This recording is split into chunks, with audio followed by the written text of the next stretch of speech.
Dieu. C'est ce qu'on appelle le culte. Le culte, c'est pas comme si on allait dans un stade de football ou de volleyball pour aller assister à un spectacle. Le culte, c'est là, c'est le face-à-face. C'est le face-à-face avec ton Créateur. Alléluia. Un bonjour à ton voisin avec le sourire. Avec le sourire. Transmets la joie. La joie se transmet. Oh, merci Jésus. Je vous souhaite à tous un bon début du mois d'octobre. Sur le plan spirituel, le mois d'octobre signifie la faveur divine. Durant ce mois d'octobre, priez à partir de 5h00. À partir de 5h, c'est là où Dieu déchire les cieux et les faveurs divines descendent sur ses fils et sur ses filles. Alors, si tu sais précéder le roi, lève-toi à 5h. 5h, ce n'est pas l'heure pour chasser les démons. 5h, ce n'est pas l'heure pour faire les demandes particulières. 5h, c'est l'heure de dire à Dieu ce que tu as dit à ma faveur. Qu'il en soit ainsi dans ma vie. Je reçois. Tu as dit que je prospérerai. Tu as dit que je deviendrai grand. Tu as dit que je serai ici. Alors quand tu rappelles à Dieu ces principes à 5h du matin, Dieu descend sur toi. Amen. Alléluia. Amen. Dieu descend sur nous. Nous allons enseigner les mystères des portes spirituelles. Les mystères des portes spirituelles. Parce que chaque heure a une signification sur le plan spirituel. Ce matin, rapidement, nous sommes toujours dans la nation. Parce que c'est la page actuelle. Et il est très important que nous ne soyons pas hors contexte. 4 piliers fondamentaux qui élèvent une nation dans une nouvelle ère. C'est le thème de ce matin. 4 piliers fondamentaux qui élèvent une nation dans une ère nouvelle. Il y en a d'autres piliers, mais ce matin je vais me contenter de ces 4 fondamentaux. 4 piliers fondamentaux qui élèvent une nation dans une nouvelle ère. Allons-y dans Ésaïe. On va faire ça à la régie. Ésaïe 35, le verset 8. On va commencer avec ce verset, parce qu'on a d'autres versets à lire. Si quelqu'un a la page, il peut faire lecture. Ésaïe 35, le verset. Et ceux qui suivront contempleront sa face. Il est crucial de comprendre la dimension prophétique dans laquelle nous nous situons. Il est important de comprendre que derrière chaque nouvelle ère se cachent aussi les voies de Dieu. Et Dieu annonce ces voies à ceux qui sont disposés à l'écouter, à ceux qui sont sensibles à sa face et à ceux qui le cherchent. Alléluia. Ésaïe nous dit que Dieu va faire, Dieu va créer, Dieu va ouvrir. Et c'est la volonté de Dieu. Et c'est la volonté de Dieu. Il est donc important que nous comprenions que l'air qui se lève dans la nation évoque ou demande aussi des attitudes assez particulières. Parce que nos attitudes particulières vont disposer Dieu à marcher avec nous dans cette nouvelle ère.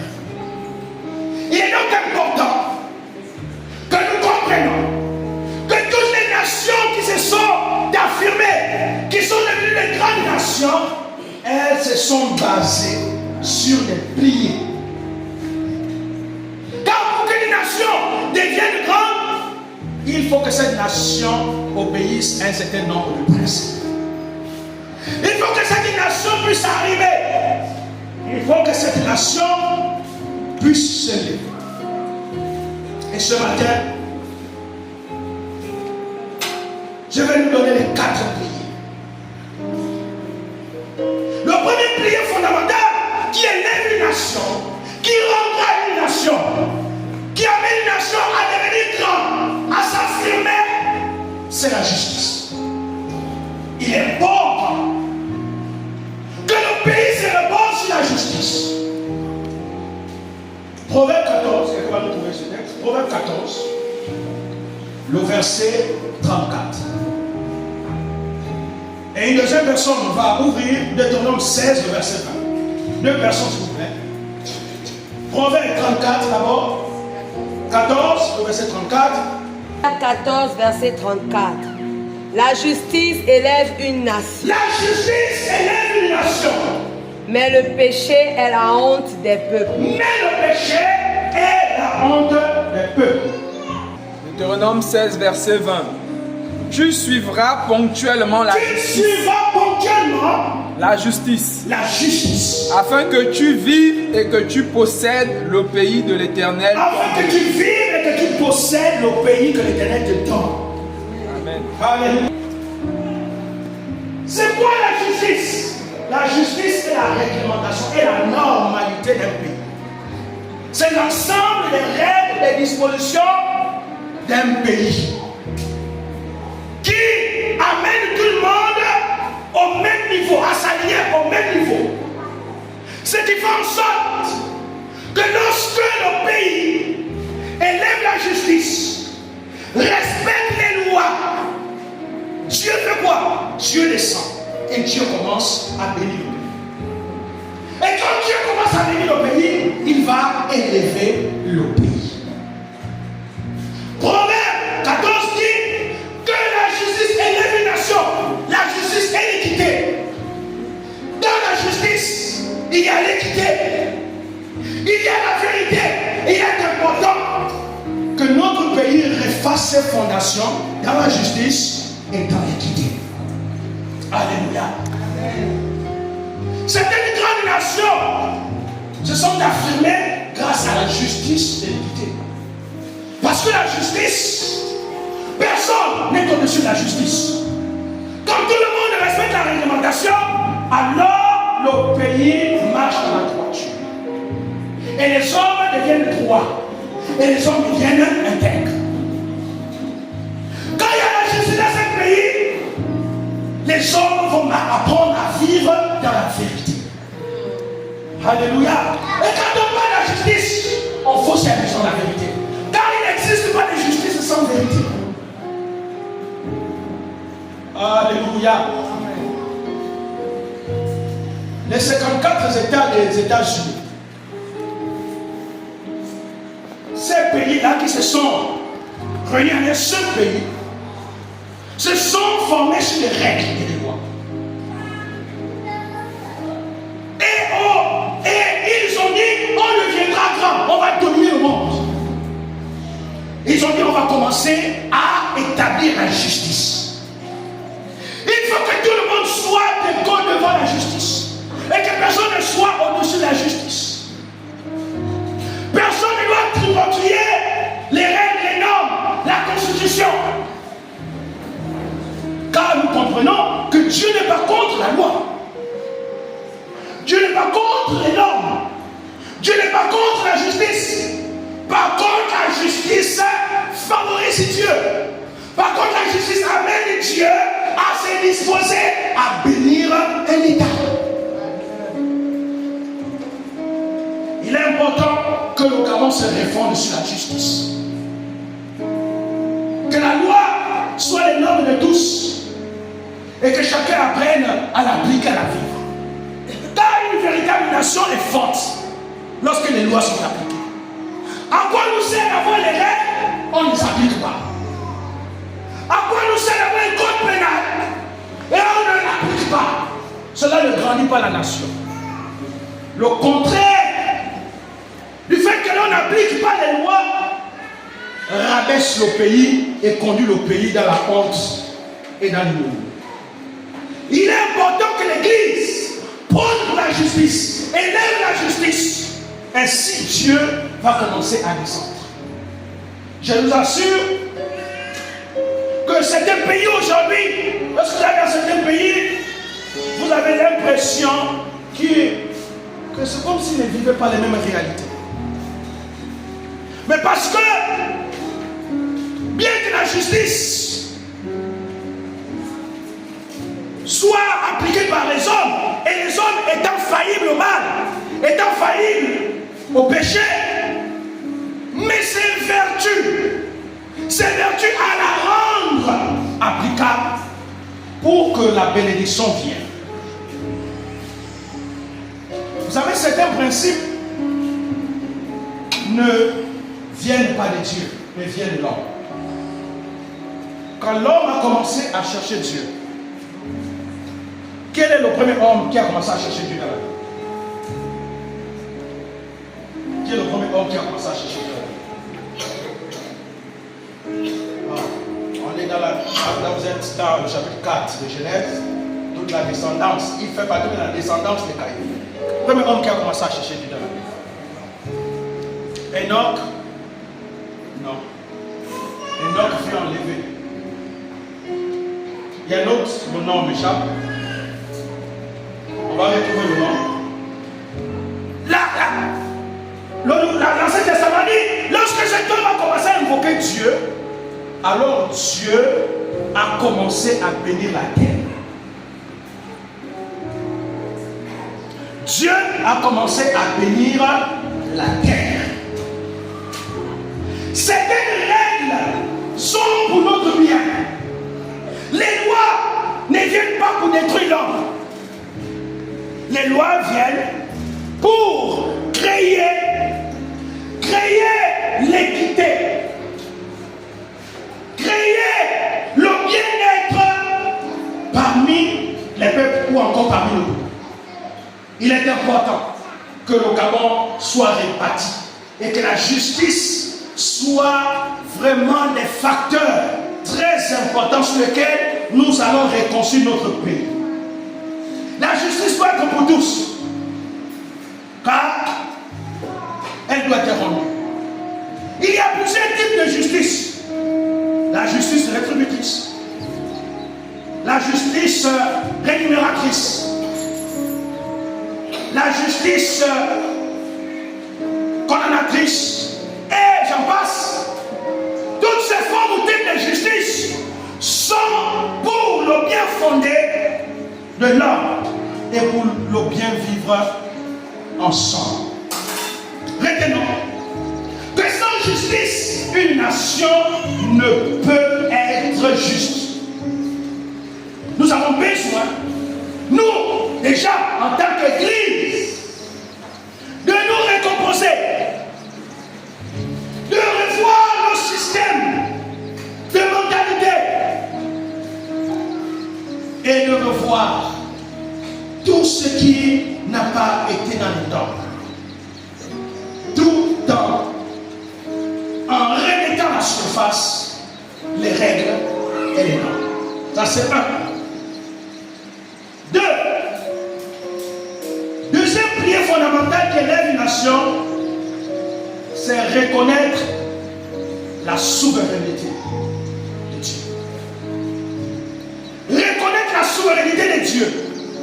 Cela veut dire établir Dieu sur le siège du pays. Lorsqu'on reconnaît la souveraineté de Dieu, Dieu se lève. Le psaume 33, on va trouver le psaume 33, les vers 12.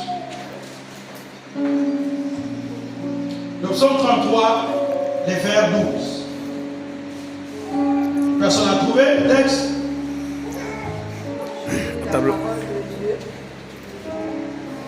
Heureuse la nation dont l'Éternel est le Dieu. Heureuse la nation dont l'Éternel est le Dieu. Heureux le peuple qu'il choisit pour son héritage. Heureux le peuple qu'il choisit. Héritage. Alléluia. On donne la place qu'il faut à Dieu, le bonheur devient notre partage. Heureuse la nation dont l'Éternel est Dieu. Le Cameroun doit reconnaître Jésus-Christ comme étant le souverain.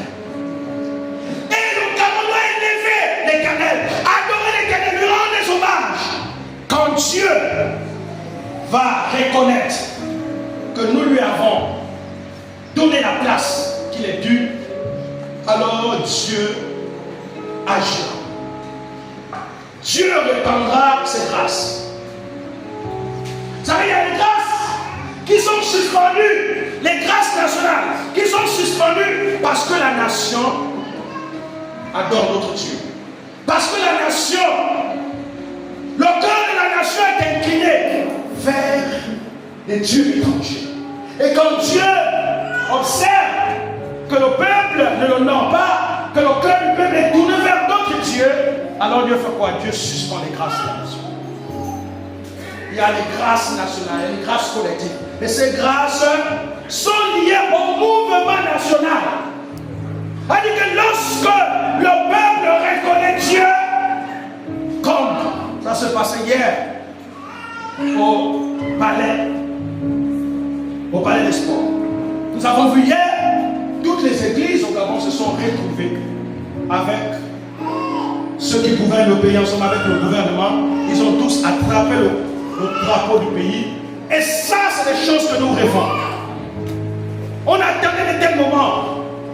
Ce qui s'est passé hier, le fait que les autorités qui disent au pays ont prié pour le pays, on a remis le pays à l'Éternel. Alléluia. C'est-à-dire que le Dieu qui était à la place sur le trône du Gabon a été détrôné et désormais c'est Jésus-Christ qui est là. Et quand Jésus-Christ prend le trône, la nation aussi démarre. Ce sont des lois spirituelles. Ce sont des lois. Chaque nation est sous la domination d'une entité. Si l'entité ce sont les idoles, les faux dieux, alors ce sont les faux dieux qui vont semer la terreur dans le pays. Mais si Dieu est le Dieu d'Israël, comme il a dit au même Israël que si vous m'honorez, si vous suivez mes commandements, comme je vous ai prescrit dans les Deutéronomes, parce que le livre de Deutéronome, c'est un code de loi. C'est un code de loi de Deutéronome. Et si vous obéissez à mes commandements, parce que dans le code de loi, on a les codes civils, on a les lois civiles, les lois cérémonielles, les lois sacerdotales, les lois juridiques, les lois législatives. C'est ça donc le livre des psaumes. C'est un code de loi. Et si vous obéissez à toutes mes lois, à toutes mes recommandations, alors je vous ferai posséder le pays. Qu'est-ce qui rend grand le nom d'un pays? C'est l'obéissance et l'observation des lois divines. Alléluia. Et nous rendons grâce à Dieu. Nous rendons grâce à Dieu pour ce qui s'est passé hier. Et il est important que nous continuions ainsi pour que la souveraineté de Dieu soit reconnue dans toutes les couches du pays. Alléluia. Et que les faux dieux soient ébranlés dans notre pays. Les forces du mal qui siégeaient dans le Gabon sont dérangées. Ils n'arrivent plus à comprendre ce qui sépare la nation. Et nous voulons poursuivre dans cette perspective. Alléluia. Amen. Lorsqu'on établit la souveraineté de Dieu, alors la vérité règne. La vérité règne. Et il est important désormais que le peuple gabonais et tous ceux qui vivent dans le territoire apprennent à marcher dans la vérité. La vérité, c'est la seule norme. Un philosophe a dit, la vérité est la seule base sur laquelle c'est fait. Et il est donc important parce que la vérité ne se trompe pas. Les fondements de la vérité émanent de Dieu. C'est pourquoi, quand on vit dans la vérité, Dieu bénit. C'est pourquoi nos vies qui ont été construites dans le mensonge et autres, nous devons tout faire pour détrôner le mensonge, pour détrôner la fausseté, afin de rétablir l'ordre afin de rétablir la vérité dans le pays. Aujourd'hui, quand vous allez au Burkina Faso, on appelle le Burkina Faso le pays des hommes intègres. Pourquoi? Parce qu'au Burkina, quand ton billet est tombé là, quelqu'un va ramasser, va vous mettre dans sa poche. Il va aller déposer ça dans un commissaire. Vous voyez? Mais comment le Burkina Faso est arrivé à ce niveau? Mais c'est parce qu'ils ont commencé à éduquer la population. Ils ont commencé à éduquer la population. Ils ont commencé à prendre la population à marcher dans la vérité. Et je pense qu'on peut y arriver. Alléluia. On peut prendre ce qui est bon chez les autres. D'ailleurs, le meilleur pays au monde, c'est le pays qui prend un peu chez les autres et qui forme sa propre substance. Je prends un peu au nord, je prends un peu au sud, je prends un peu à l'est et à l'est, et ça fait de moi ce que je dois être. Alléluia. Quatrième prière fondamentale, c'est le. Troisième prière fondamentale, c'est le travail. Aucune nation ne devient grande sans la notion du travail. Car il est temps que nous sortons de tout ce qui est paresse. Allons-y dans le psaume 128, les vers 2. Et psaume 128, les vers 2. Vous me suivez ce matin? Vous êtes là ce matin? Le psaume 128, le vers 2. Quelqu'un qui est dans la page. Et alors du travail de tes mains, tu es heureux et tu prospères. Alléluia. Nous connaissons le travail. Car il est temps que tous les citoyens gabonais sortent de la paresse. Ce n'est pas la paresse qui développe une nation. Ce n'est pas le jeûne et la prière qui développe une nation. C'est le travail. On jeûne, on prie, mais on va au travail.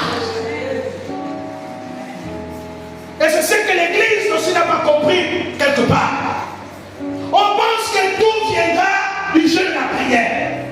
Il y a des choses qui viennent de notre intelligence.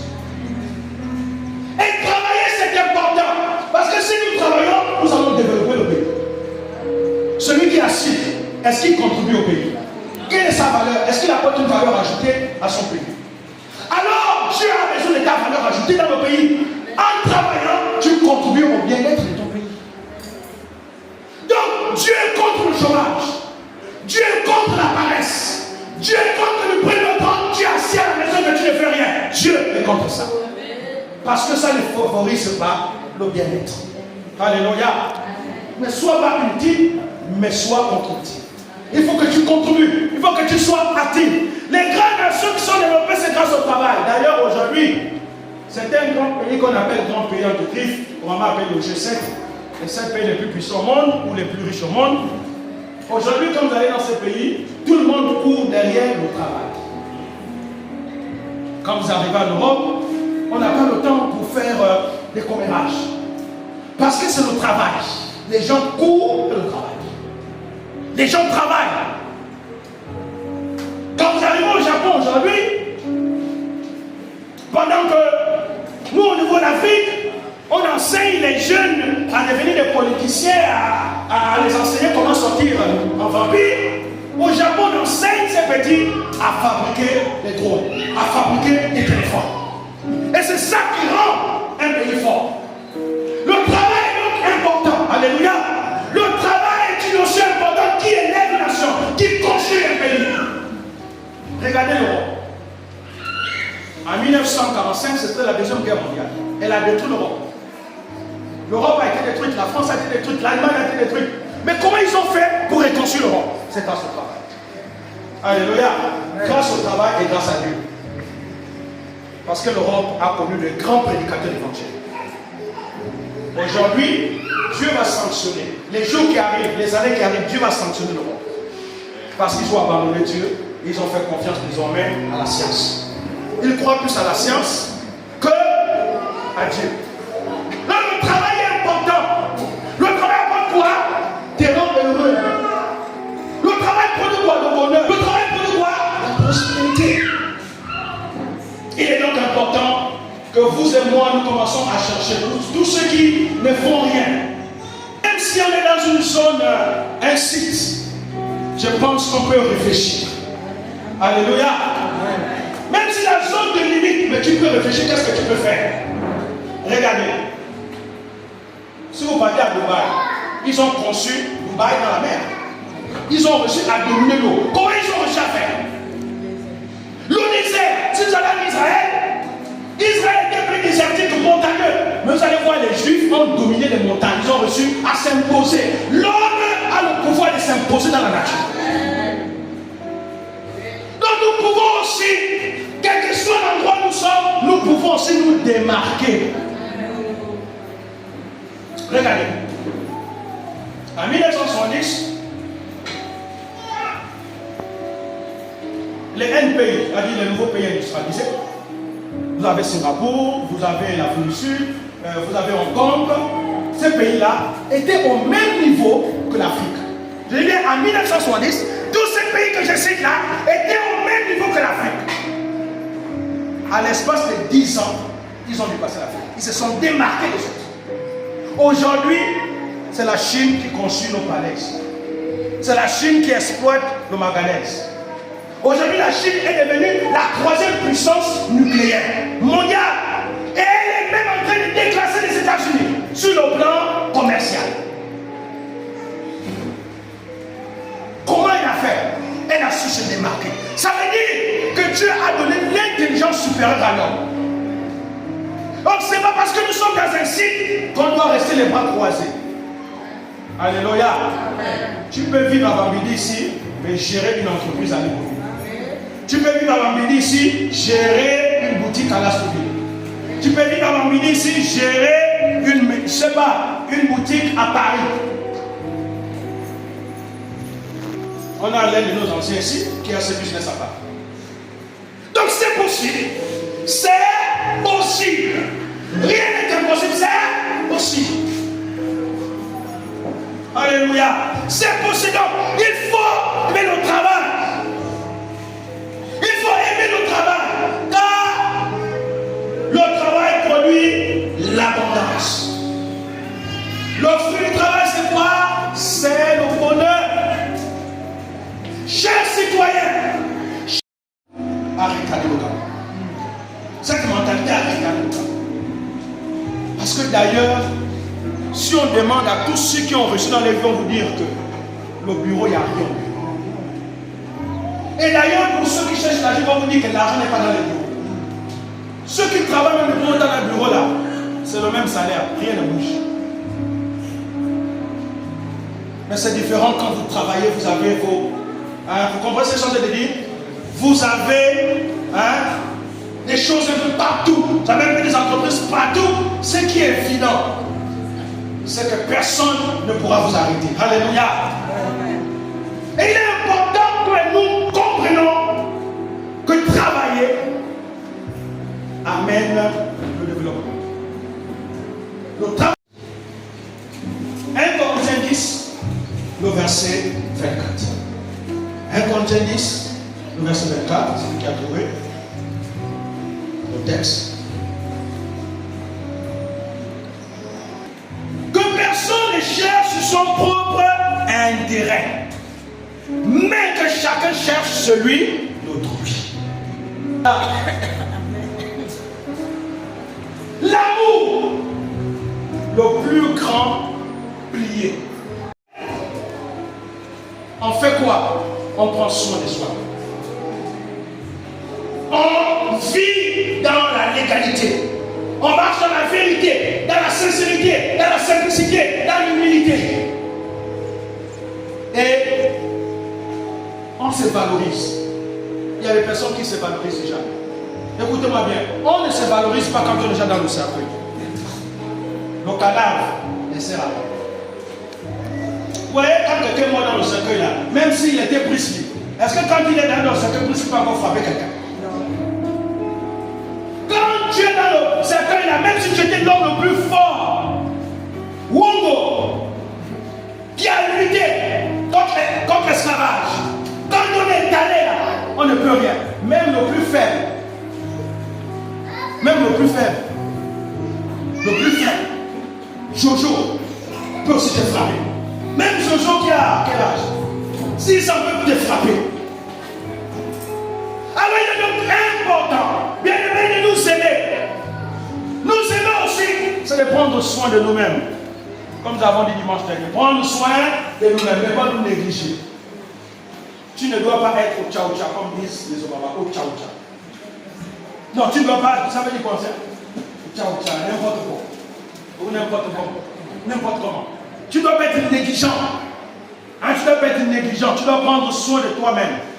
Tu dois être présentable. Tu dois être beau. Tu dois être belle. Parce que la vie, c'est un don de Dieu. C'est une grâce que Dieu t'a faite. Donc tu ne peux pas mépriser le don de Dieu. Si tu te dédies toi-même, tu méprises toi-même qui est le don. Dieu t'a fait un don. Et tu dois être heureux. Même si tu n'as pas l'argent. C'est pas ça là qui te définit. Amen. Alléluia. Amen. Même si pour le moment tu n'as rien dans les poches, demain tu en auras. Alléluia. Même si aujourd'hui tu pleures un peu, demain tu ne pleureras plus. Amen. Alléluia. Même si aujourd'hui tu es triste, mais demain tu essuieras les larmes des yeux. Dieu le fera. C'est pourquoi il faut t'aimer toi-même. Il faut d'abord t'aimer. Alors, si tu arrives à t'aimer toi-même, alors tu vas commencer à aimer ton prochain.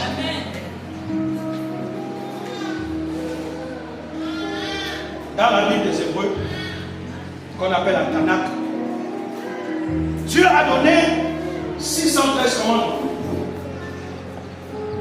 Et dans les 613 commandements, Dieu va donc réduire les commandements. Au mont Sinaï, Dieu va réduire les 613 commandements. D'ailleurs, dans les 613 commandements, il y avait 212 qui étaient pour soi-même et les autres pour le prochain.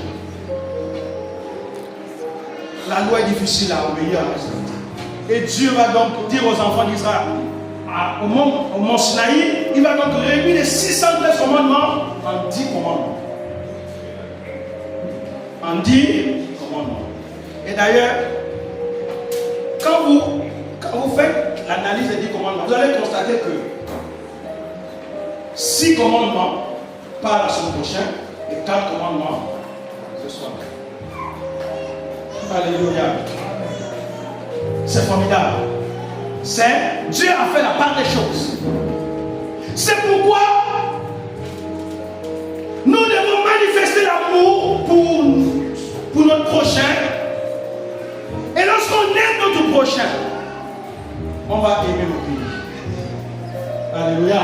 On va aimer le pays. L'amour du pays nous amène à taire nos égos.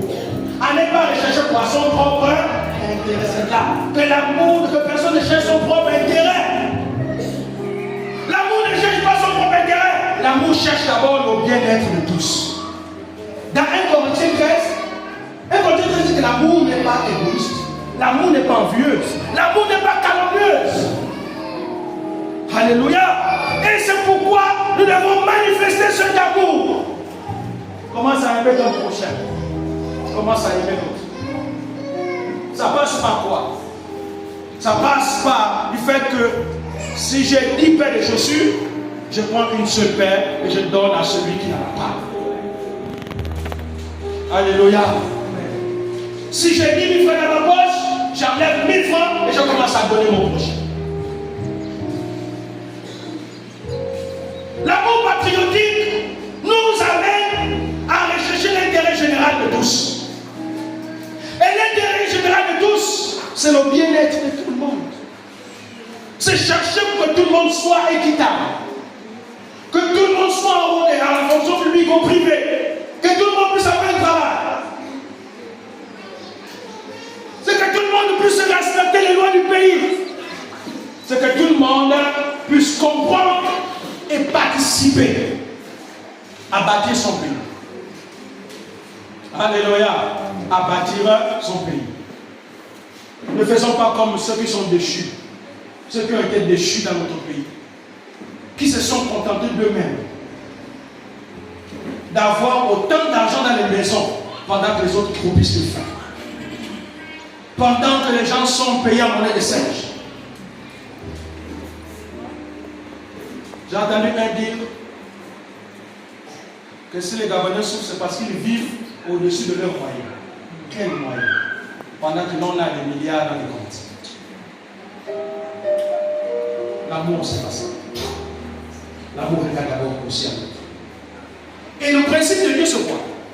Il veut d'abord que tu regardes à l'autre, ensuite Dieu regarde à toi. Si tu te souviens de l'autre, alors Dieu se souvient de toi. Aimons notre pays. Respectons tout ce qui fait les normes du pays, la devise du pays. Nous devons la connaître. Un patriote doit connaître la devise du pays. Nous la connaissons, non?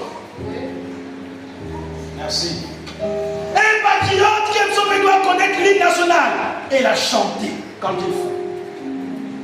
Un patriote doit connaître le son de la République et les emblèmes de son pays.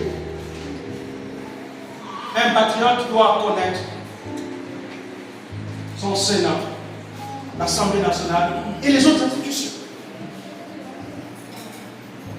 Et l'amour du pays passe avant tout. Alléluia. Ne faisons plus comme les gens qui ont été déchus. Une seule personne avait 52 entreprises. Et l'autre va avoir quoi?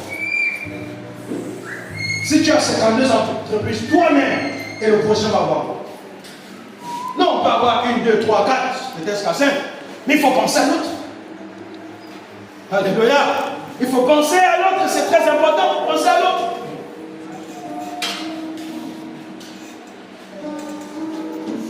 Deux femmes un jour vendaient dans un lycée. Alors l'autre va faire quoi? Elle va prendre sa table, elle va venir mettre devant la porte. Elle va dire, alors non, toi reste derrière moi. Toi reste derrière moi. Que quand les clients viennent, ils vont se limiter où? Devant la porte. Comme ça, l'autre qui est derrière, c'était plus facile. Il dit, ça c'est la porte. Tu mets ta table à droite, et moi je mets ma table à gauche. Ensuite, on laisse l'entrée à tout le monde. C'est comme un restaurant, n'est-ce pas? Ça, c'est les intérêts personnels. Alors Dieu veut que l'on laisse à côté les intérêts personnels et que désormais l'amour du pays envahisse nos cœurs. Que désormais, quand quelqu'un veut nuire, détruire, veut mal se comporter, il est important qu'on le ramène à la raison. Il est important que nous comprenions cette principe. Ce matin, je vais donner 4 piliers fondamentaux. Il y en a d'autres. Mais c'est fondamental. La justice, la souveraineté de Dieu dans le pays, le travail et l'amour patriotique. Ces 4 piliers sont fondamentaux pour que nous puissions rentrer dans une nouvelle ère et reconstruire le Gabon dans des fondements forts. Laissons-nous